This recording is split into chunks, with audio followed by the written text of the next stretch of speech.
Chapter 18. The Visit of Jethro. Now Jethro, the priest of Midian, Moses' father-in-law, heard of all that God had done for Moses and for Israel his people, how that Yahweh had brought Israel out of Egypt. Jethro, Moses' father-in-law, received Zipporah, Moses' wife, after he had sent her away, and her 2 sons. The name of one son was Gershom, for Moses said, I have lived as a foreigner in a foreign land. The name of the other was Eliezer, for he said, My father's God was my help, and delivered me from Pharaoh's sword. Jethro, Moses' father-in-law, came with his sons and his wife to Moses into the wilderness, where he was encamped, at the mountain of God. He said to Moses, I, your father-in-law Jethro, have come to you with your wife and her 2 sons with her. Moses went out to meet his father-in-law, and bowed and kissed him. They asked each other of their welfare, and they came into the tent.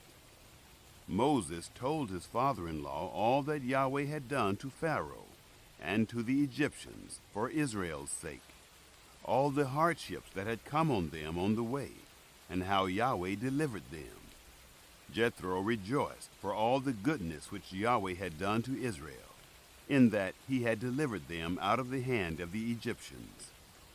Jethro said, Blessed be Yahweh, who has delivered you out of the hand of the Egyptians, and out of the hand of Pharaoh, who has delivered the people from under the hand of the Egyptians. Now I know that Yahweh is greater than all gods, because of the thing in which they dealt arrogantly against them. Jethro, Moses' father-in-law, took a burnt offering and sacrifices for God. Aaron came with all of the elders of Israel to eat bread with Moses' father-in-law before God. Jethro advises Moses. It happened on the next day that Moses sat to judge the people, and the people stood around Moses from the morning to the evening. When Moses' father-in-law saw all that he did to the people, he said, What is this thing that you do for the people? Why do you sit alone, and all the people stand around you from morning to evening?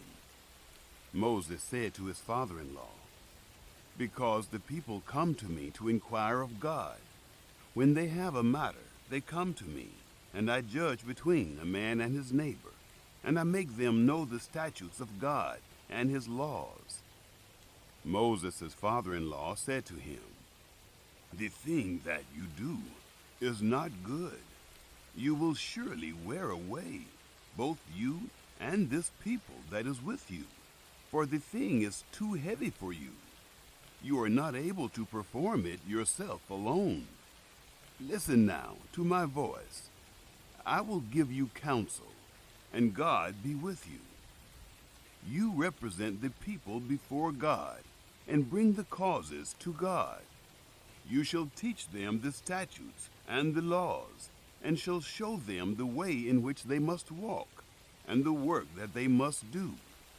Moreover, you shall provide out of all the people able men, such as fear God, men of truth, hating unjust gain, and place such over them to be rulers of thousands, rulers of hundreds, rulers of 50s, and rulers of 10s. Let them judge the people at all times. It shall be that every great matter they shall bring to you, but every small matter they shall judge themselves. So shall it be easier for you, and they shall share the load with you.